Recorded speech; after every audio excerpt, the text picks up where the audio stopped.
But what if I told you that using those truck washes and paying only $30 to $40 can actually cause significant damage to the outside of your RV, which will take thousands of dollars to repair? I'm living my best life, the best that I can. How do you feel about the sound over the past day and a half? Oh, we're both done with it. I'm as light as can be. I'm as fresh as a breeze. A lot of those places tend to use like touchless chemicals. And that is not a project that I'm willing to tackle. Living my best life. I wake up with the sunrise. It does not look a thing like I thought that it would. If you're an experienced RVer, you've at least considered the truck washes. You've been driving along the freeway and you see the nice, beautiful blue beacon of wash here, this is perfect. We will wash it for you. You don't have to do any of the work.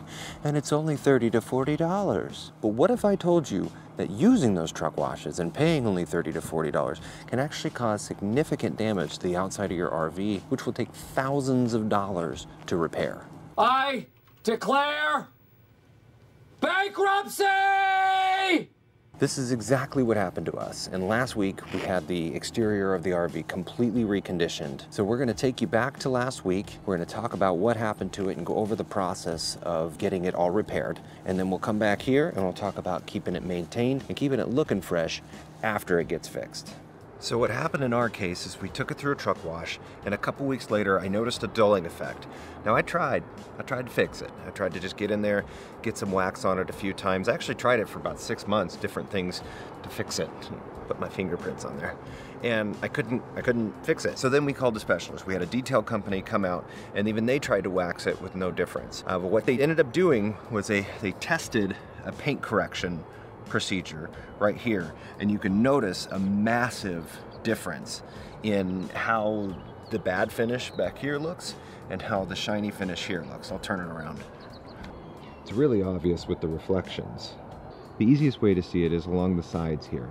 You'll notice that this area, here's my finger, that area is very dull, but then right here along the metal framing is a little bit shiny still. And then as well as along the top, right here.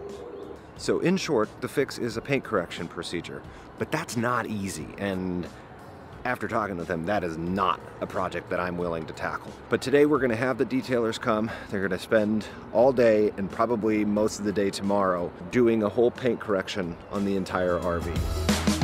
Sometimes this sucks to tell the truth. And I took it hard like people do.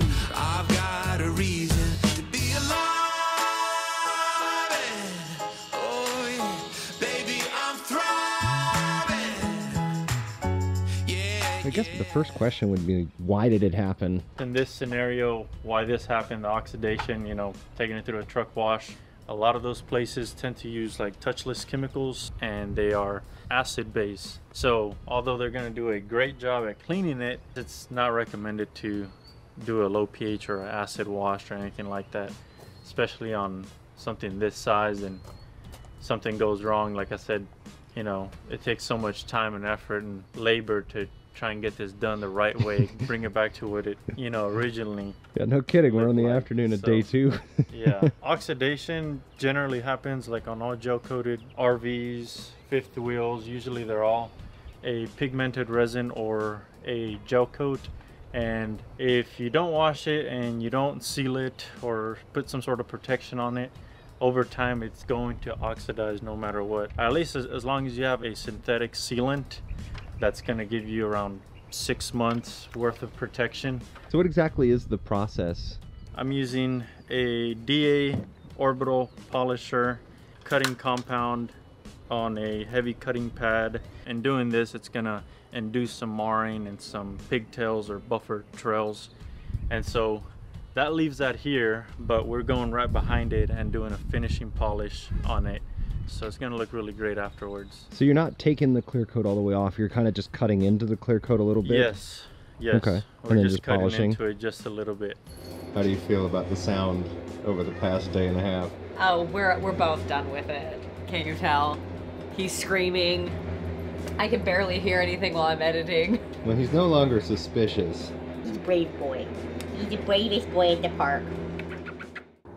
Okay, so it only took 2 full days, and we counted about 67 total hours to resurface the whole thing. Absolutely worth it, but I don't think I will ever do that myself. That was just an unreal amount of work. We did get some questions of how we found them. They are a mobile detailer. The company name is Ultra Mobile Detailing out of Bastrop, Texas, which is a small town outside of Austin here where we've been. So they are simply a mobile detailing that also does paint correction. So you can just look up mobile detailers and find out if they do that sort of procedure. And if they don't, they probably know somebody who does. We did also have questions on the cost, and that was the ugly part. For this RV, which is 38 feet, it did cost $2,800. So it was not cheap, but at 65 hours of labor by the experts, that's at least double, probably triple the amount of labor it would take with me, plus all the swearing and the tools. Totally worth the cost to me. As part of the process, they put a ceramic coating on the exterior of the RV. So as far as waxing or anything, I actually don't have to worry about that for a year with proper care. Now, ceramic coatings come in all shapes, colors, sizes, and processes to put on. Sometimes they'll last for 6 months, sometimes they'll last for several years. So it depends on what you use, but this one specifically is 1 year. What I'll do is continue to wash it about once a month or so. But living full time, the biggest challenge is the fact that 95% of the RV parks don't allow you to use water while you wash the RV. But fear not, waterless washes work just as well and completely skirt the rule of don't use our water. I did get this Chemical Guys waterless car wash. I've been a big fan of Chemical Guys since I started being obsessed with washing my truck. But the product that I had before was a wash and wax, and the truck now has a ceramic coating on it, so I don't want to keep applying a natural wax over the top of it. Apparently, natural waxes can actually attract dust more than the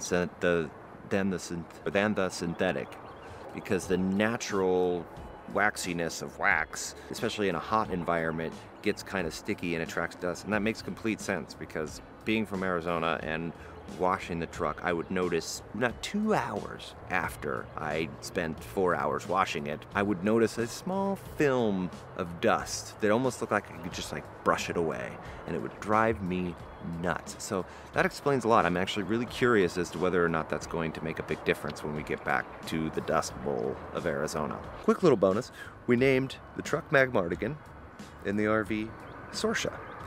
Can you guess where that's from? Put it in the comments. It's one of our favorite obscure movies, and why we decided to name our rig after it, I don't know. Like my friend always asks, if you like the video, give it a thumbs up. It helps spread the word, get it out to other people, and we'll see you on the next one.